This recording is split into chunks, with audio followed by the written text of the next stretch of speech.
നമ്മളിന്ന് പഠിക്കാൻ പോകുന്നത് ഒന്നാമത്തെ പാഠഭാഗമായ ഖുദ് സേ പ്യാർ. സോമനാഥ് യാദവിന്റെ കവിതയാണ് ഖുദ് സേ പ്യാർ. ഈ കവിതയുടെ അർത്ഥമാണ് നമ്മളിന്ന് നോക്കാൻ പോകുന്നത്. അപ്പൊ എന്താണ് ഖുദ് സേ പ്യാർ? എന്താണ് ഈ തലക്കെട്ടിന്റെ, ഈ ടൈറ്റിലിന്റെ മീനിങ് എന്ന് നമുക്ക് നോക്കാം. ഖുദ് എന്ന് പറഞ്ഞാൽ സെൽഫ്, ഖുദ് സേ പ്യാർ, പ്യാർ എന്ന് പറഞ്ഞാൽ സ്നേഹം. അപ്പം ഈ പോയം പറയുന്നത് എന്താണ്? സെൽഫ് ലവിനെ കുറിച്ചിട്ടാണ്. സ്നേഹം, നാം നമ്മളെ തന്നെ സ്നേഹിക്കുകയും പരിഗണിക്കുകയും ചെയ്യണം എന്ന് പറയുന്ന ഒരു ഐഡിയ ആണ് ഈ പോയം നമുക്ക് പകർന്നു നൽകുന്നത്. അപ്പം നമുക്ക് ഈ പോയം ഒന്നൊന്നായി പഠിക്കാം, ഓരോ സ്റ്റാൻസയായി വായിക്കാം. അപ്പൊ ആദ്യത്തെ സ്റ്റാൻസ ശ്രദ്ധിച്ചു കേൾക്കൂ.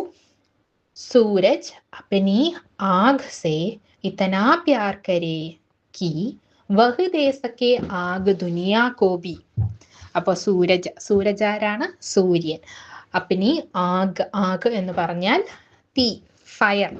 അപ്പൊ സൂരജ് അപ്നി ആഗ് സേ ഇത്തനാ പ്യാർ കരെ, പ്യാർ കർണ, പ്യാർ എന്താണ്? സ്നേഹം.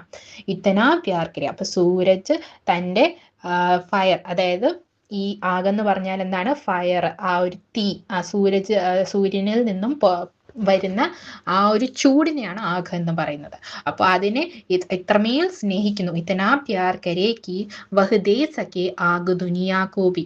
അപ്പം സൂര്യൻ തൻ്റെ ശക്തിയാകുന്ന, തൻ്റെ കഴിവാകുന്ന തീയിനെ, ഫയറിനെ അത്രമേൽ സ്നേഹിക്കുന്നത് കൊണ്ട് മാത്രമാണ് സൂര്യന് ബാക്കി ഈ ദുനിയ എന്ന് പറഞ്ഞാൽ ഈ ലോകം, ഈ ലോകത്തുള്ള എല്ലാവർക്കും ആ ഒരു സൂര്യന്റെ ആ ചൂട് പകർന്നു നൽകാൻ സാധിക്കുന്നത്. നമുക്ക് അടുത്ത സ്റ്റാൻസയിലോട്ട് പോവാം.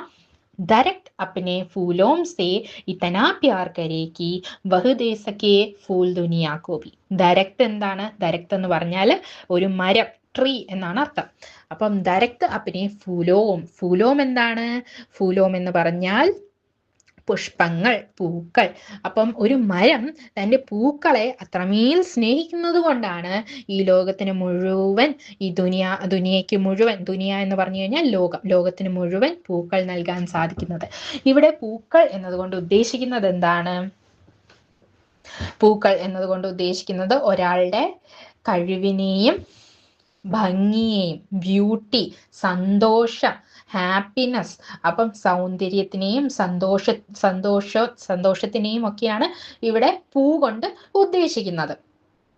അപ്പം ഒരു മരം തൻ്റെ സന്തോഷത്തിനെയും സൗന്ദര്യത്തിനെയും ഒക്കെ എത്രമാത്രം സ്വയം സ്നേഹിക്കുന്നുവോ അപ്പോൾ മാത്രമേ ഈ പൂവാകുന്ന സന്തോഷത്തിനെ മറ്റുള്ളവർക്ക് മരത്തിന് പകർന്നു നൽകാൻ സാധിക്കുകയുള്ളൂ. അടുത്ത സ്റ്റാൻസിലോട്ട് പോകാം.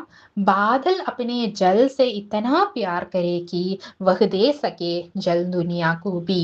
ബാദൽ, ബാദൽ എന്താണ്? ബാദൽ എന്ന് വെച്ചാൽ മേഘങ്ങൾ, കാർമേഘങ്ങൾ. ജൽ എന്ന് പറഞ്ഞാൽ വെള്ളം.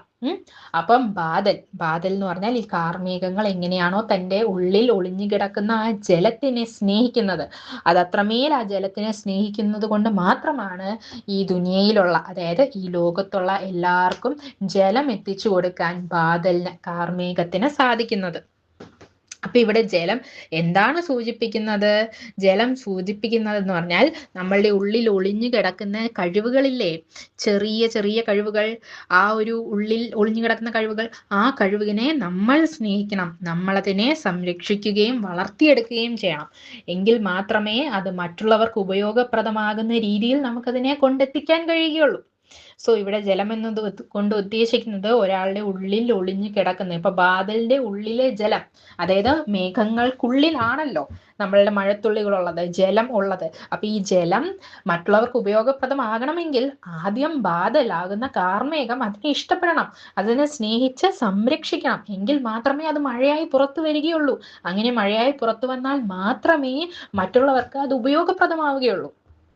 അതുകൊണ്ടാണ് മേഘങ്ങൾ ആ ജലത്തിനെ അത്രയും സംരക്ഷിക്കണം. സംരക്ഷിച്ചാൽ മാത്രമേ മറ്റുള്ളവർക്കത് ഉപയോഗപ്രദമാവുകയുള്ളൂ. അടുത്ത സ്റ്റാൻസയിലോട്ട് പോവാം.